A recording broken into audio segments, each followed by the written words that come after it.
laziness of the Nagas. People migrated here.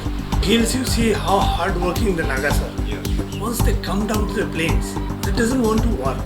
Now the population is out of control. Yes. Nagas wanted white-collar jobs only. I'm really much concerned about the illegal immigrants being influxed to the Nagaland state. So, what are your thoughts and views on this? See, where there is development, there will be migration. No doubt about it. It's a universal phenomenon. So definitely when development came in Nagaland, migration came. Yes. So as far as migration, when it is legal, nobody is concerned about that. Yes. But you see, of late, Naga people are concerned about large-scale migration, believed to be illegal migration. We as a community also doesn't know who is illegal or who is legal. Okay. So now the time has come. People are worried. Job are scarce. Business establishment, when you try to establish a business, you don't get opportunity as a local person. So the Naga population is worried. Yes, very much. And this worriness has created a sense of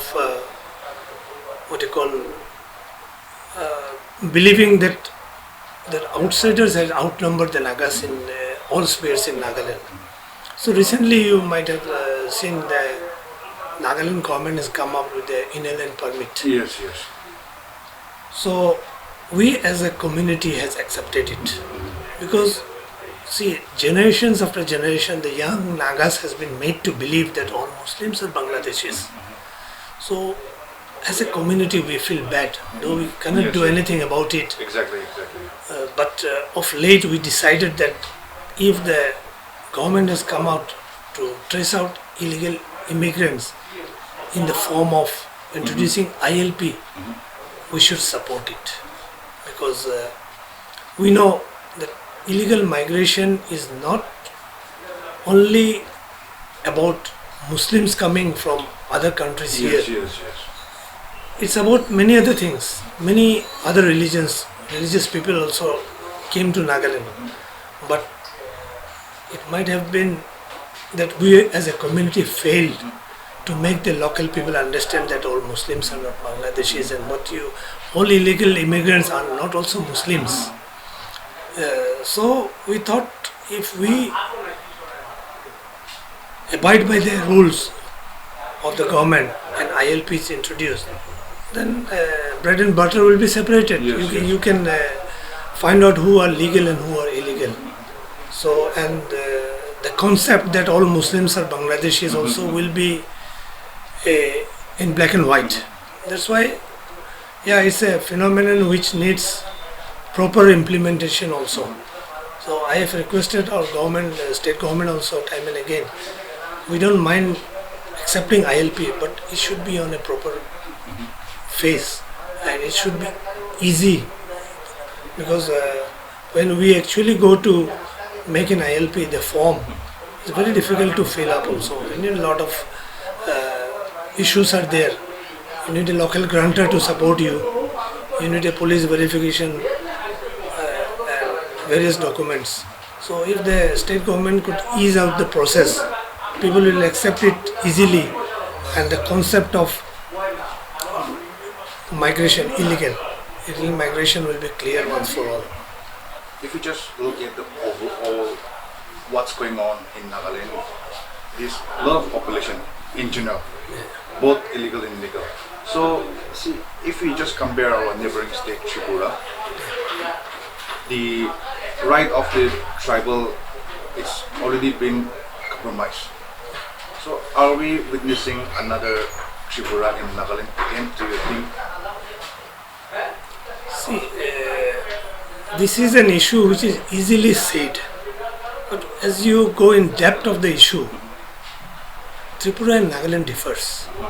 In Tripura you see the tribal population is 20%, the Muslim population is 12%, and the Hindu population is 68%. And the political situation is different in Tripura. But in Nagaland, as you come, it's governed by various other laws, Yes. which the Nagas enjoy. only 1 out of 66 can be contested by non-Nagas. Yes, yes.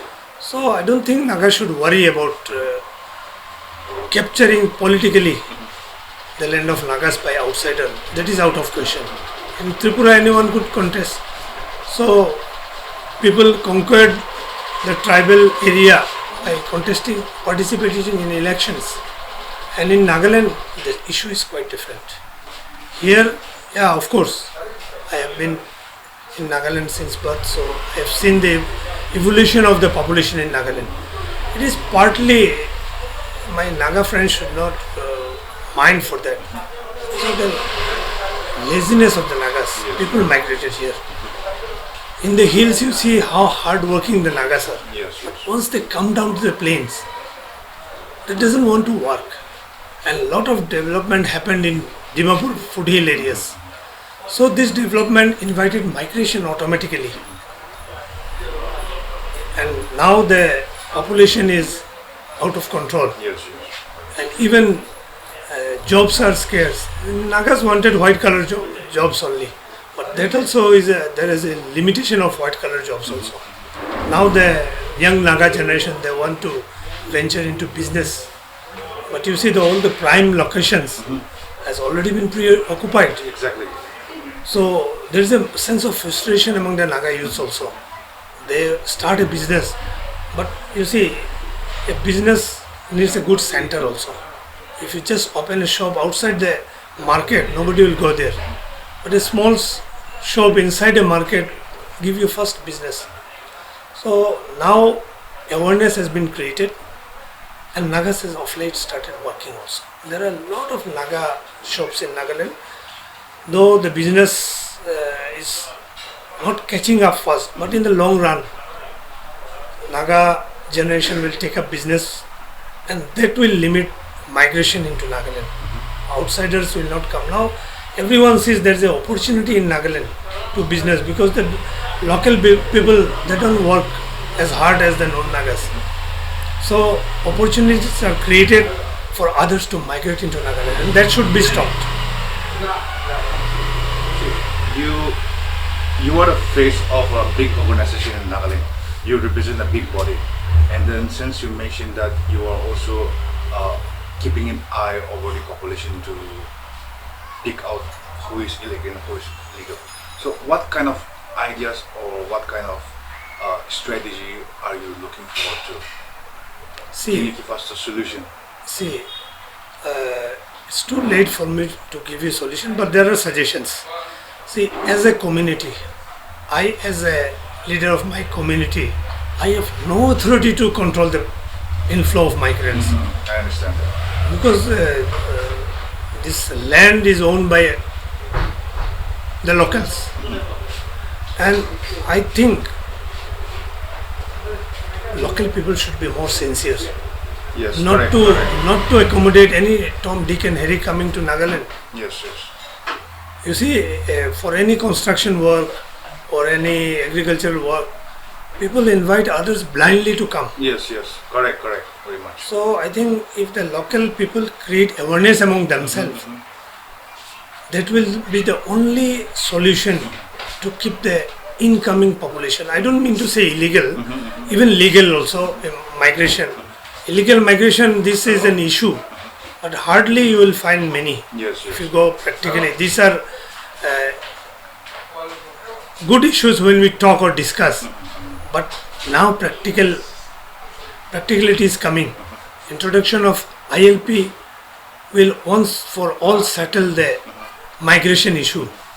So, but to be very frank, we as a community doesn't have any control over anyone coming to Nagaland. Yes, yes. We cannot stop anyone, don't come to Nagaland. I understand. Because it may hurt the interest of a local person. He might need some people for his works, and if we go and stop those people, then his interest will be blocked, Yes. and we may end up with a different issue again. But if the local people are sincere, automatically it will take time, but slowly the migration will decrease. It will never increase. Oh, you mean that the implementation of ILP in Nagaland will solve this problem? Do you think? See, to be very frank, because the government says that if we introduce ILP, the illegal migration or the migrants will be checked. But I see ILP is in place in different parts of Nagaland, even in Kohima. It's not 100% success as we see. Yes. If ILP is the only weapon to check illegal migration, then how come people in Kohima say that illegal migrants in our village, some villagers issuing that all illegal migrants should go, how they have kept there? But it will be a very strong weapon to detect illegal migrants. So, do you want to say anything to or like appeal to the state government or the public in general? See, I would say different thing to both these groups. To the public, I would like to tell them that to have a sympathetic view of the different communities and not to assume that all are illegal here. People have been around in Dimapur for more than 100 years. For us, we Muslim, we are branded as illegal migrant community. But as you see in different parts of Dimapur, you will see our masjids are more than 100 years old. You know, we had the only non-Naga cabinet minister in Nagaland, Anwar Hussain. Okay. He was the only non-Naga cabinet minister. So what does it prove? That we had a long relation with the Naga people. Of late there might have been more migration, and we as a community failed to bring to the notice of the local people that all those migrating Muslims are not Bangladeshis. Yes. But better late than never. Now the issue has been taken over. But their public should not force the government. Of late we have seen that several NGOs, civil societies forcing the government to check the illegal. Yeah, they are doing on their part to check the illegal immigrants. But in doing so, they should not be in a hurry. The local people should calculate in themselves the hard work needed to do business or any other thing. And the people should also take notice of hurting the sentiment of the genuine Indians of maybe any community. Because you see, it's a cosmopolitan world. I have, in 2012, I was sent with a peace mission to the South Indian cities. Because of an issue in Boroland, several Nagas were also affected, because in the south they see all tribal people as same. So, as a responsible citizen of Nagaland, the NSF, the Dimapur District Citizen Forums and Naga elders, they requested us to take a peace mission and let those people understand that Nagas are not a party to the conflict in Boroland. So we went there. We found many Nagas in different cities living very peacefully. There are, in 2012 I have seen there are more than 6,000 Nagas in Bangalore. So what I mean to say is that now Nagas are also staying outside. Outsiders are also staying in Nagaland. So things should be taken in such a way that communal issues should not come. Of course, illegal immigrants, if caught, nobody will shelter them. But in that process, if you hurt the sentiment of genuine Indians, it may have repercussions somewhere.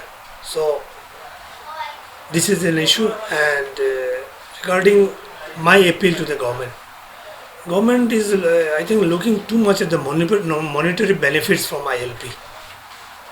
Correct. So monetary benefits should not be an issue. Rather, this ILP process should be made very easy. It's very tough now. because see many people has been staying in across all communities here for the 60, 70, 80 years, some even 100 years. Now many people have lost their roots, their connection with their own village. They have adopted this land as their own. But that group might not be more. Maybe 10 or 20% of the population of each community has settled here for the last 60, 70 years. Maximum has settled here for the last 20, 30 years, and in the migration is an ongoing process. I am very thankful to the government also, because the Nun Naga community has been segregated into two parts. In 1979, Nagaland, Dimapur actually came under tribal belt. So the government was kind enough that to segregate those settlers who have settled before 1979. But even we are asked to make an ILP first, because how can, even a police is checking, how can he understand that you are early settlers here? So we are also asked to make a one-time, apply for one-time ILP. And after that, see, the timing is 3 months, 1 year. Students are made to